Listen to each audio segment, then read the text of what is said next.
सुप्रभात बच्चों। आज हम लोग कक्षा 8 के हिंदी पाठ्य पुस्तक के वसंत पुस्तक के अंतर्गत जहां पहिया है रिपोर्टाज पाठ का अध्ययन करेंगे।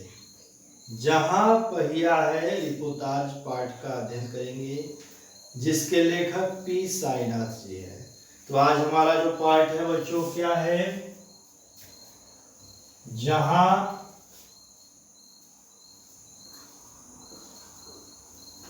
पहिया है।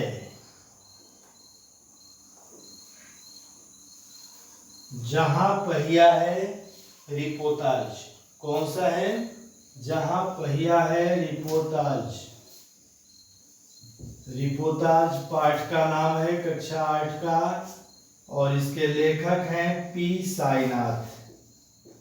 पी साईनाथ इसके लेखक कौन है?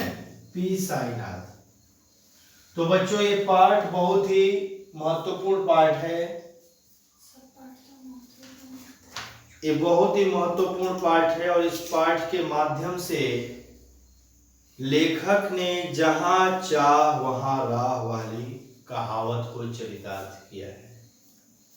जहां चाह वहां राह वाली कहावत को चरितार्थ किया है। बच्चों, मैं आप लोगों को एक बात बताना चाहता हूं कि हमें किसी भी लक्ष्य को पाने के लिए प्रयास करना चाहिए, और समाज में महिलाओं को विशेषकर अपने अधिकारों के प्रति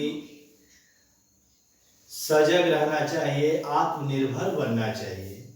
बच्चों, ये पाठ में मैंने बताया आपको, जहां चाह वहां राह वाली कहावत को चरितार्थ होते हुए दिखाया गया है।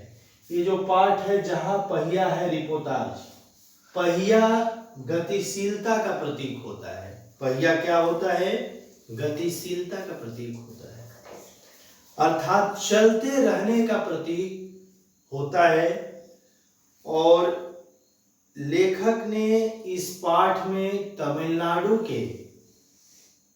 तमिलनाडु राज्य के पुडुकोट्टई जिला के महिलाओं के बारे में बताया है, जो कि बहुत ही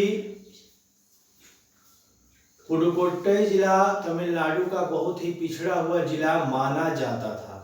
वहां महिलाओं के प्रति लोगों की सोच अच्छी नहीं थी। लोग महिलाओं को बहुत सारे रूढ़िवादी बंधनों में रखना चाहते थे। बच्चों, आज की महिलाएं सबल बने, शिक्षित बने, ये हमारा उद्देश्य होना चाहिए। और पुडुकोट्टई की महिलाओं के बारे में बताया गया है। वहां की महिलाओं ने, शिक्षित महिलाओं ने रूढ़िवादी अंधविश्वास वाली परंपरा को तोड़ना चाहा, और इसके लिए उन्होंने एक माध्यम बनाया, साइकिल चलाना सीखने का एक आंदोलन के रूप में अपनाया। उन्होंने क्या अपनाया? साइकिल चलाने का एक आंदोलन के रूप में अपनाया। और समाज के रूढ़िवादी बंधनों तथा पुरुषों द्वारा थोपी गई दिनचर्या से बाहर निकलकर दिखाया गया है।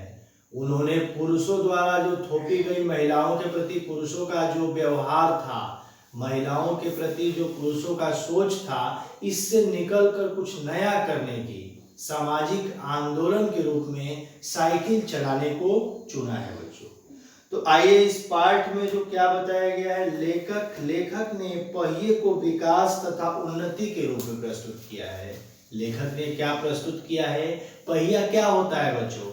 पहिया, हम किसी भी चीज के पहिए को देखते हैं तो गतिशीलता का प्रतीक होता है। अर्थात पहिया के माध्यम से हम गतिशील, अर्थात हमें चलते रहने की शिक्षा मिलती है, आगे बढ़ते रहने की शिक्षा मिलती है।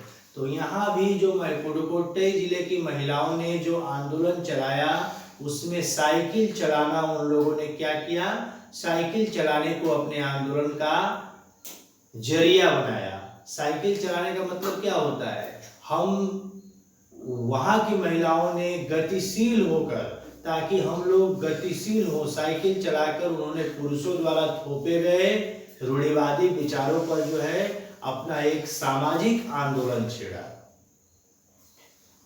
वहां की हजारों महिलाओं ने मिलकर, वहां की हजारों नव साक्षर ग्रामीण महिलाओं के लिए यह कोई नई बात नहीं है। अर्थात वहां की हजारों महिलाओं ने मिलकर पुरुषों के विरुद्ध एक आंदोलन प्रस्तुत किया, ताकि वे भी किसी से कम नहीं हैं, वे भी आगे बढ़ते रहना चाहती हैं। महिलाओं ने इसलिए यह आंदोलन छेड़ा। यह आंदोलन उन्होंने अपने पिछड़ेपन को भगाने, किस लिए छेड़ा बच्चों?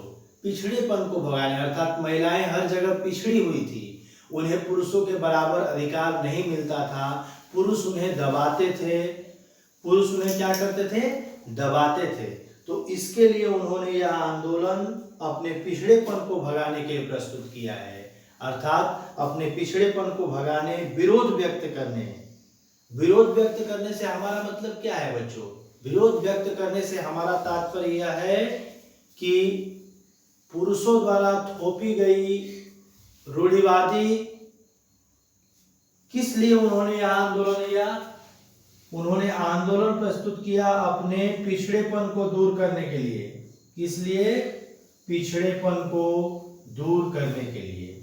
महिलाओं द्वारा जो आंदोलन है वो पिछड़ेपन को दूर करने के लिए किया गया।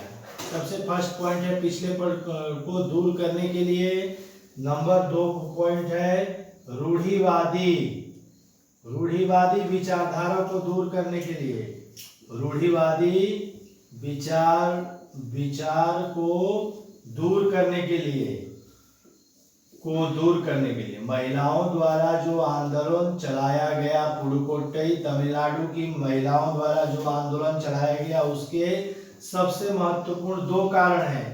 पहला है पिछड़ेपन को दूर करने के लिए, वो चाहती थी कि उनके अधिकारों का हनन न हो, वे जिस तरह अपने जीवन को गतिशील बनाना चाहती हैं वो गतिशील बना रहे। और दूसरी थी रूढ़िवादी सोच, पुरुषों का महिलाओं के प्रति जो रूढ़िवादी सोच था उसे दूर करने के लिए वो इसलिए चाहती थी, और इन रूढ़िवादी जंजीरों को तोड़ने के लिए किया। सर्वाधिक पिछड़ा जिला इस आंदोलन के कारण उस समय प्रकाश में आया। उस समय तमिलनाडु का पुडुकोट्टई जिला महिलाओं द्वारा चलाए गए आंदोलन की वजह से प्रकाश में आया।